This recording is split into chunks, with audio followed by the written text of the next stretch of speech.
Violence, violence, violence. I don't like. I avoid. But violence likes me. I can't avoid.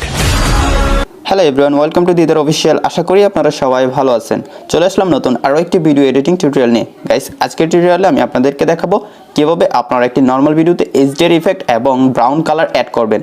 তো আপনারা অবশ্যই আমার স্ক্রিনে দেখতে পাচ্ছেন যে আজকে আমি কোন ধরনের ভিডিও এডিটিং করতে যাচ্ছি। আপনার ভিডিওটার কোয়ালিটিটা যতই কম থাকুক না কেন, আজকে আপনারা এডিটটা করার ফলে আপনার ভিডিও কোয়ালিটিটা অনেকটা বেড়ে যাবে এবং ভিডিওটা দেখতে অনেক বেশি সুন্দর লাগবে। এবং আপনার ভিডিওতে এই ব্রাউন কালারটা কীভাবে অ্যাড করবেন সেটা আমি আপনাদেরকে দেখিয়ে দেবো। তো সম্পূর্ণ কাজটা কিন্তু আমি ম্যানুয়ালি দেখাবো Alight Motion অ্যাপটিতে। সো গাইস, অবশ্যই আপনারা সম্পূর্ণ ভিডিওটি দেখবেন না টেনে। আর ভিডিও শুরুর আগে একটু অনুরোধ, যারা এই চ্যানেল নতুন তারা অবশ্যই চ্যানেলটি সাবস্ক্রাইব করে দিবেন, পাশে সব বেল আইকনে প্রেস করে অলে ক্লিক করে দিবেন। গাইস, কথা না বাড়িয়ে আমাদের এডিটিং শুরু করে দিই। অলরাইট গাইস, আমরা সবাই Alight Motion অ্যাপটি ডাউনলোড করে ইনস্টল করে নিব। তো আমার ফেসবুক গ্রুপে অ্যাপটি ডাউনলোড লিঙ্ক দেওয়া আছে, আপনারা অবশ্যই আমার ফেসবুক গ্রুপটিতে জয়েন হয়ে অ্যাপটি ডাউনলোড করে ইনস্টল করে নেবেন। আমি অ্যাপটি ওপেন করে দিচ্ছি। অ্যাপটি ওপেন করে দেওয়ার পর আমরা এরকম একটা ইন্টারফেস পেয়ে যাব। তারপর নিচ থেকে আমরা গ্রিন যে প্লাস আইকনটা দেখতে পাচ্ছি এটাতে ক্লিক করে দিব। তারপর এখান থেকে আপনি আপনার ভিডিও রেশিওটা সিলেক্ট করে দিবেন। তো আমি এখান থেকে 9:16 যে রেশিওটা আছে এটা সিলেক্ট করে নিচ থেকে ক্রিয়েট প্রজেক্টে ক্লিক করে দিব। তারপর আমাদের একটি প্রজেক্ট ফাইল ক্রিয়েট হয়ে গেলে এখন আমরা নিচ থেকে প্লাস আইকনে ক্লিক করে দিব। তারপর এখান থেকে মিডিয়াতে ক্লিক করে দিব। মিডিয়াতে ক্লিক করে দেওয়ার পর আমার গ্যালারিতে থাকা সবগুলো ভিডিও শো করবে। তো আপনারা অবশ্যই দেখতে পাচ্ছেন। তো আপনি যে ভিডিওটা এডিটিং করতে চান সেই ভিডিওটা সিলেক্ট করে দিবেন। তো আপনারা দেখতে পাচ্ছেন আমার নর্মাল ভিডিওটি কিন্তু এখানে চলে আসছে। আপনারা কিন্তু দেখতে পাচ্ছেন এই ভিডিওর কোয়ালিটিটা একদমই লো। তো এটা কোয়ালিটি আমরা একদম হাই করে ফেলবো এবং এটার কালারটা আমরা চেঞ্জ করব। তো গাইস, এখন আমরা এডিটিং শুরু করে দেই। তো প্রথমত আপনারা ভিডিও লেটারতে ক্লিক করে দিবেন। তারপর নিচ থেকে ইফেক্টসে ক্লিক করবেন। তারপর এখান থেকে অ্যাড ইফেক্টে ক্লিক করবেন। তারপর আপনারা এরকম একটা ইন্টারফেস পেয়ে যাবেন। তারপর নিচ থেকে আপনার আদারে ক্লিক করবেন। ক্লিক করার পর এখান থেকে চ্যানেল রিম্যাপ RGB যে ইফেক্টটা রয়েছে এটাতে ক্লিক করে দিবেন। তারপর এখান থেকে স্ট্যান্ডার্ড সেটিংসে ক্লিক করবেন। তারপর আপনারা এরকম কিছু একটা দেখতে পাবেন। তো আপনারা একটু নিচে খেয়াল করুন, এখানে RGBA এখানে 4টা ক্যাটাগরি দেওয়া আছে। এখান থেকে আপনারা কিছু চেঞ্জ করে নিতে হবে। তো 2 নম্বর যে সিরিয়ালটা আছে মানে জি ক্যাটাগরি যেটা আছে এখান থেকে আমরা Y করে দিব। Y করে দেওয়ার পর 3 নম্বরে B ক্যাটাগরি যেটা আছে এখান থেকে আমরা G করে দিব। আপনারা দেখতে পাচ্ছেন আমার ভিডিওর কালারটা কিন্তু ব্রাউন হয়ে গেল। এখন আমরা এখান থেকে ব্যাক চলে আসবো। আসার পরে এখান থেকে আমরা আবার অ্যাড ইফেক্টসে ক্লিক করব। তারপর আমরা চলে যাব কালার অ্যান্ড লাইটে যাওয়ার পরে এখান থেকে আমরা স্যাচুরেশন অ্যান্ড ভাইব্রেন্সে ক্লিক করে দিব। এই যে আমরা ইফেক্টটা দেখতে পাচ্ছি এটাতে ক্লিক করে দিলাম। তারপর নিচ থেকে স্ট্যান্ডার্ড সেটিংসে ক্লিক করে দিব। এখন আমরা এই লেয়ারে 3 ডটে ক্লিক করে দিব। তারপর এখান থেকে স্যাচুরেশনটা বাড়িয়ে দিব, এখান থেকে ভাইব্রেন্সটা বাড়িয়ে দিব। ওকে গাইস, এখান থেকে আমরা স্যাচুরেশনটা বাড়িয়ে দিলাম। এখন আমরা খালি জায়গায় ক্লিক করে দিব। এখন আমরা নিচ থেকে প্লাস আইকনে ক্লিক করে নিব। তারপর এখান থেকে আমরা একটা শেপ সিলেক্ট করে নিব। তাই এই শেপটা ক্লিক করে দিলাম। এই শেপটা আমরা ফুল স্ক্রিন করে দিচ্ছি। ওকে, এই শেপটার কালারটা আমরা চেঞ্জ করে নেব। তাই চলে যাব কালার অ্যান্ড ফিলে। এখান থেকে গ্রিন কালারটা সিলেক্ট করে দিব। এখান থেকে ব্যাক চলে আসবো। আসার পরে এটার ব্ল্যান্ডিং অপশন চেঞ্জ করবো। তাই এখান থেকে আমরা ব্ল্যান্ড অ্যান্ড অপাসিটিতে চলে যাব। তারপর এখান থেকে একটু নিচে চলে আসবো। আসার পরে এখান থেকে ডিফারেন্স নামে একটা ক্যাটাগরি দেখতে পাচ্ছি, আমরা এটাতে ক্লিক করে দিব। এখান থেকে আমরা সাবট্র্যাকে ক্লিক করে দিব। তারপর এখান থেকে আমরা ব্যাক চলে আসবো। আসার পরে আমরা এখান থেকে ব্যাক চলে যাই। তারপর আমরা চলে যাবো ইফেক্টসে যাওয়ার পরে এখান থেকে অ্যাড ইফেক্ট। তারপর আমরা একটু নিচে চলে আসবো। নিচে আসার পরে এখান থেকে আদারে চলে যাবো। যাওয়ার পরে এখান থেকে কপি ব্যাকগ্রাউন্ড যে ইফেক্টটা দেখতে পাচ্ছি এটাতে ক্লিক করে দিব।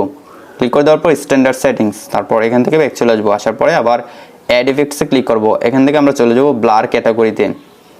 তারপর এখান থেকে আমরা গসিয়ান ব্লারটা সিলেক্ট করে দিব। তারপর এখান থেকে আমরা স্ট্যান্ডার্ড সেটিংসে ক্লিক করে দিব। তারপর এখান থেকে আমরা ব্লারে যে লেয়ারটা দেখতে পাচ্ছি এটা 3 ডটে ক্লিক করে দিব। তারপর এখান থেকে আমরা ব্লারটা বাড়িয়ে দিব। ওকে, এখান থেকে আমি 690 করে দিলাম। এখান থেকে ব্যাক চলে আসবো। আসার পরে আবার অ্যাড ইফেক্টে ক্লিক করব। এখান থেকে আমি চলে যাব কালার অ্যান্ড লাইটে। তারপর এখান থেকে এক্সপোজার অ্যান্ড গামা যে ইফেক্টটা রয়েছে এটাতে ক্লিক করে দিব। এখান থেকে স্ট্যান্ডার্ড সেটিংসে ক্লিক করে দিব। এখান থেকে আমরা এটার এই লেয়ারে 3 ডটে ক্লিক করে দিব। তারপর এখান থেকে আমরা এক্সপোজারটা একটু মাইনাস করে দিচ্ছি। ওকে, এইটুকু করে দিলাম। তারপর এখান থেকে ব্যাক চলে আসবো। আসার পরে খালি জায়গায় ক্লিক করে দিব। তারপর এখানে আমরা আরও একটি শেপ অ্যাড করে নিব। তাই নিচ থেকে আবার প্লাস আইকনে ক্লিক করে দিচ্ছি। এখান থেকে শেপটি সিলেক্ট করে দিব। তারপর এখান থেকে শেপটি আমরা ফুল স্ক্রিন করে দিব। তারপর এই শেপের কালারটি চেঞ্জ করার জন্য আমরা আবার চলে যাব কালার অ্যান্ড ফিল। তারপর এখান থেকে হোয়াইট কালারটা সিলেক্ট করে দিব। তারপর আমরা ব্যাক চলে আসবো। আসার পর এখান থেকে আমরা চলে যাব ব্ল্যান্ড অ্যান্ড অপাসিটিতে, এটাতে ক্লিক করে দিব। তারপর এটা ব্ল্যান্ডিং অপশন চেঞ্জ করে দিব। তাই এখান থেকে একটু নিচে চলে আসবো। নিচে আসার পরে এখান থেকে আমরা কন্ট্রাস্ট ক্যাটাগরিতে চলে যাব। এখান থেকে আমরা ওভারলে যে ইফেক্ট আছে এটাতে ক্লিক করে দিব। তারপর এখান থেকে আমরা ব্যাক চলে আসবো। এখন গাইস, আপনারা দেখতে পাচ্ছেন আমার ভিডিওতে কিন্তু HDR ইফেক্টটা চলে আসছে এবং আমার ভিডিওর কোয়ালিটিটা কিন্তু অনেকটা হাই হয়ে গেছে। এখন আপনি চাইলে এটা কিছু সেটিংস করে নিতে পারেন এটাকে আরেকটু অ্যাডজাস্ট করে নেওয়ার জন্য। তাই আমরা প্রথম যেই শেপটা অ্যাড করেছিলাম সেই শেপের লেয়ারটাতে ক্লিক করে দিব। তারপর এখান থেকে চলে যাব ইফেক্টসে যাওয়ার পর এখান থেকে গসিয়ান ব্লারে চলে যাব। যাওয়ার পর এখান থেকে গসিয়ান ব্লারটা একটু কমিয়ে দিই।